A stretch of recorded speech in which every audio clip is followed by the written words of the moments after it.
Welcome to the first of hopefully many episodes of Uncomfortable Conversations with the Black Man. In the midst of all this chaos in our world, so many of y'all have reached out to me, and by y'all, I mean white people, have reached out to me asking, how can I help? How can I join in? How can I stand with you? So I've created this for you. Because in order to stand with us and people that look like me, you have to be educated on issues that pertain to me and fully educated so that you can feel the full level of pain, so that you can have full understanding. I fervently believe that if the white person is your problem, only the white person can be your solution. And so this is made for you, my white brothers and sisters, to increase your level of understanding so that you can increase your level of compassion and lead ultimately to change. So consider this a safe space to answer so many questions that I've seen from y'all. The first question I've seen a lot of, Emmanuel, why are y'all rioting? I understand protesting, but why riot? And to that I submit this. MLK said that rioting is the language of the unheard. For years, Black people have tried peacefully protesting, going back to 1965 and before with the Selma March, and that didn't work. And then in 2016, Colin Kaepernick, he took a knee, and that agenda got moved to a flag, which was never the goal. He just wanted to raise awareness on social injustice. So that didn't work. And so now we've seen riots because Black people and hurt people are trying to get the attention of the oppressor. They're trying to raise awareness of the oppression. I was biking around Lake Austin the other day, and there was a white girl about 15 meters ahead of me. And as I'm on my bike, I say to her, on your left, because I want to notify her I'm coming so that she can change her course of action. I get 10 meters away and I increase my voice, on your left, because she had yet to move. I get 5 meters away and she's still there, and I say, on your left, because I realize if she doesn't change her course of action, there will be a collision. And as I approach her, I yell, on your left, and we collide. My goal was never to hit her, but because she had her headphones in, she didn't hear me, and so she didn't change her course of action. I believe that that's the same thing Black people are doing now. 1960s, we're yelling, we're oppressed, but the course of action wasn't changed. And so we again yell, we're oppressed, but the course of action wasn't changed. And so again we yell, we're oppressed. And now you see the collision that's occurred in America. So while I don't condone rioting, and I'm sure you don't either, because for the most part, Black people and others that are looting and rioting destructively, they're burning down their own homes. But when you think about the 5 different stages of grief, you come up to one stage, which is called anger. And sometimes emotions, they don't know their actions. I remember my mom, when I was a child, she lost her sister, and I just remember her yelling and screaming. And I come outside my room and I see my mom throwing herself into a wall, and I'm wondering what happened.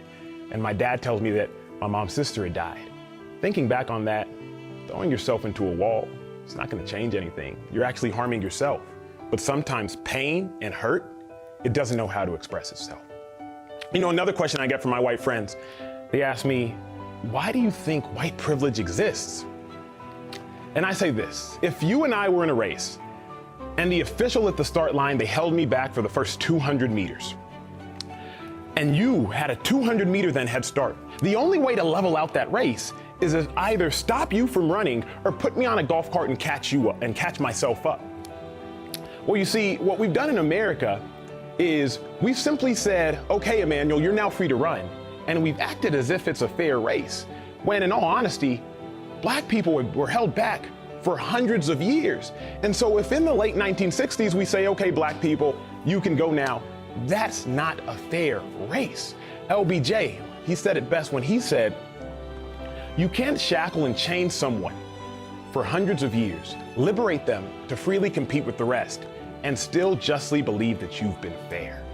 So white privilege it's having a head start due to hundreds and hundreds of years of systematic and systemic racism. It's having a head start intrinsically built into your life. It's not saying your life hasn't been hard, but what it's saying is your skin color hasn't contributed to the difficulty in your life. I live in an affluent neighborhood in Austin, Texas, and if I ever go to my mailbox and I see a white woman walking up to the mailbox, I consciously sit in my car because I don't want her to feel like I'm a threat. If I'm on an elevator with a white person, I try to hit the button first and get off the elevator first because I don't want them to perceive me as a threat, because I realize at any point in time, whiteness can be weaponized. We saw that this past week. Amy Cooper, Central Park, the woman who called the cops on a black man who wanted her to leash her dog because it was illegal to walk your dog without a leash. And she used two words that are a death sentence for black people. When she called the cops, she said, "There's a black man who's threatening my life." Both of those things, as far as when you compile them together, were a lie. Because that black man, he was a bird watcher. And while so many people saw that incident and they were heartbroken, I, as a black man, saw that incident and was reminded of 1955. Emmett Till, 14-year-old boy who was lynched, mutilated, and killed by two white men because a white woman made a false claim saying that he flirted with her. In 2017, that white woman recanted that story.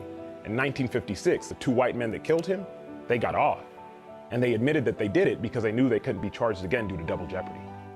That, to me, is white privilege. The ability to weaponize your whiteness and the ability to live life unconsciously. Because I, as a black man, have to calculate every move I make the second I walk outside my house. Another question I get that I'm sure several of y'all have thought, if not your kids have, how come black people can say the N-word, but we can't? I had to do some research on that to educate myself a little bit further. The N-word is synonymous with oppression, execution, and subordination. Black people were so long treated and viewed as no more than the slave to a master. We were viewed as dirt, and that word is synonymous with that. So there is a visceral reaction whenever we hear that word coming out of someone whose complexion is white that reminds us of the pain of our ancestors. Black people took something that was meant and originally used as evil, and we turned it into a term of endearment. So white people, I submit that you can't, shouldn't, and nor should you ever have a desire to say that word, whether quoting a rap song, a movie, or anything. Because remember, that word is truly synonymous with hatred. The abolitionist Frederick Douglass, he wrote when talking about his master that reading and learning would spoil an N-word. Because remember, black people were nothing more than a slave to their master. And when you think about, well, then why should black people saying it? And if I can't say it, then you shouldn't either, black person. We've been oppressed for so long, our rights have for so long been limited, that for you to now try to again limit our speech, it's painful. So that's why, in a nutshell, in a few minutes and seconds, why you can't say the N-word. And another question I've gotten so often, how come black people care more about white on black crime than black on black crime? It's not that we don't care about black on black crime, but let me propose this. When a black person commits a crime, they go to jail. When a white person commits a crime, they get off, and hopefully they even get arrested. Ahmaud Arbery, the black man that was chased and gunned down by two white men in Georgia, it took us 2 months to arrest those perpetrators. And the only reason we did? Because we saw the video. Imagine if camera phones didn't exist.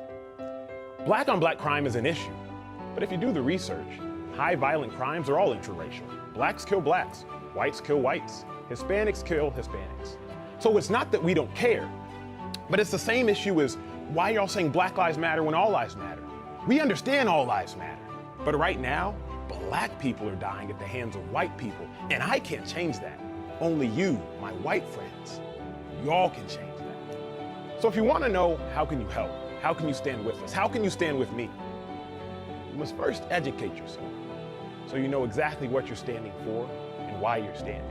Because the only way we can solve this issue is through exposure, through education, through compassion, and through empathy.